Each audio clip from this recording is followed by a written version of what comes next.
Buenos días, doctora. Buenos días, compañeros. Mi nombre es Pamela Ambato y soy de la carrera de Medicina de la Universidad de las Fuerzas Armadas, ESPE. El día de hoy les voy a presentar el tema gluconeogénesis. Espero que lo disfruten. La gluconeogénesis es el proceso por el cual el organismo sintetiza glucosa a partir de precursores no glucídicos, lo que quiere decir que no se produce a partir del glucógeno. Este proceso se da principalmente en el hígado.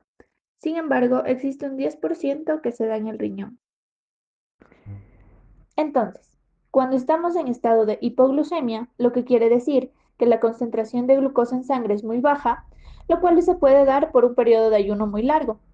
Cuando este proceso sucede, se consumen las reservas de glucógeno, y si se acaban las reservas, se requiere de glucosa nueva. Aquí es donde entra en juego el proceso de la gluconeogénesis.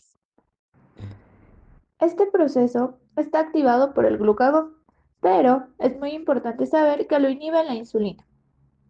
También es muy importante saber que la gluconeogénesis no es el proceso inverso de la glucólisis. Ahora vamos a hablar de los precursores de la gluconeogénesis. El primero es el piruvato, que va a ser el precursor principal del proceso de la gluconeogénesis. Luego tenemos al lactato. Como vemos en la imagen, vamos a tener en la parte de arriba el músculo, en medio los vasos sanguíneos y abajo el hígado. Entonces, realmente el lactato puede venir de dos fuentes.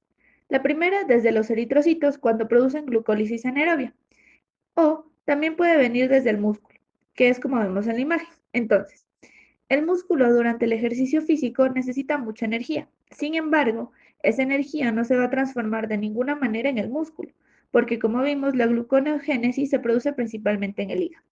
Entonces, lo que ocurre aquí es que el lactato pasa al torrente sanguíneo, llega al hígado y en el hígado se transforma por gluconeogénesis en glucosa.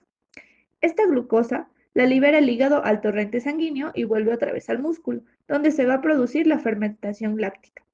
A ese ciclo se lo conoce como el ciclo de Cori. El último de los precursores que vamos a nombrar es el esqueleto carbonado de los aminoácidos. Entonces, la alanina va a ser el aminoácido precursor más importante de la glucosa. Primero, vamos a recordar que el músculo durante el ejercicio consume glucosa y transforma esa glucosa en piruvato. Entonces, ahora el piruvato, cuando acepta los grupos amino que le llegan desde arriba del esqueleto, lo cede al glutamato y se transforma en alfa-cetoglutarato. Luego, el piruvato se transforma en alanina, llega al hígado a transformarse en piruvato y en el hígado por gluconeogénesis se transforma en glucosa. Esa vuelve al torrente circulatorio y de ahí pasa al músculo. Ahora, como tal, vamos a pasar a ver las reacciones de la gluconeogénesis. Entonces, el primer paso va a ser pasar desde piruvato a fosfanolpiruvato. Este proceso se divide en dos partes. La primera reacción que se produce en la matriz mitocondrial y la segunda que se produce mayoritariamente en el citosol. En la primera reacción tenemos una enzima que es la piruvato carboxilasa, que a través del consumo de una molécula de ATP va a transformar el piruvato en oxalacetato. Para el funcionamiento del piruvato carboxilasa es muy importante la biotina y el magnesio. En la segunda parte de la reacción se va a producir la conversión del oxalacetato en fosfonolpiruvato, para lo cual se produce una descarboxilación y una fosforilación a la vez, por lo que la enzima que va a ser la fosfenolpiruvato carboxiquinasa dará lugar al fosfonolpiruvato y una molécula de CO2, para lo cual se requiere un donante del grupo pirofosfato, que en este caso va a ser una molécula de GTP que se va a consumir.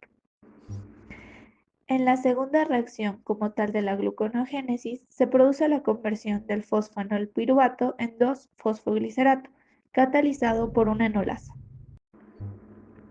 La tercera reacción es la conversión del 2-fosfoglicerato a 3-fosfoglicerato, que está catalizado por la fosfoglicerato mutasa. La cuarta reacción de la gluconeogénesis es la conversión del 3-fosfoglicerato en 1,3-bisfosfoglicerato.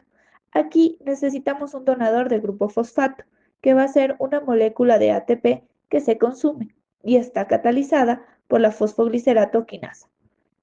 La quinta reacción es la conversión del 1,3-bisfosfoglicerato en gliceraldehído 3-fosfato, que está catalizado por la gliceraldehído fosfato deshidrogenasa. La sexta reacción es en la que tenemos que transformar la dihidroxiacetona fosfato en gliceraldehído 3-fosfato, que son las que luego continúan hacia la gluconeogénesis, y para esto necesitamos la triosa fosfato isomerasa. La séptima reacción es la combinación de una molécula de gliceraldehído 3-fosfato y una de dihidroxiacetona fosfato, las cuales se van a convertir en fructosa 1,6-bisfosfato mediante la fructosa bisfosfato aldolasa. La octava reacción de la gluconeogénesis es la transformación de la fructosa 1,6-bisfosfato en fructosa 6-fosfato.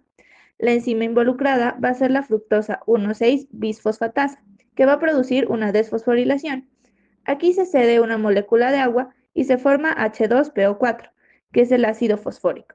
El resultado va a ser la fructosa 6-fosfato, que se transforma en glucosa 6-fosfato y está mediada por la fosfoglucoisomerasa. La última reacción es la generación de glucosa libre. Sin embargo, la transformación de glucosa 6-fosfato en glucosa no se da siempre, ya que no siempre es necesario. Por ejemplo, en el músculo, la gluconeogénesis acaba ahí, porque esa glucosa 6-fosfato se va a utilizar en procesos energéticos. Sin embargo, en el hígado, esa glucosa 6-fosfato se transformará en glucosa libre para poder liberarla al torrente circulatorio. Y la importancia de que el hígado tenga la capacidad de liberar glucosa libre a la sangre es que le permite regular realmente cuál es la glucemia en sangre.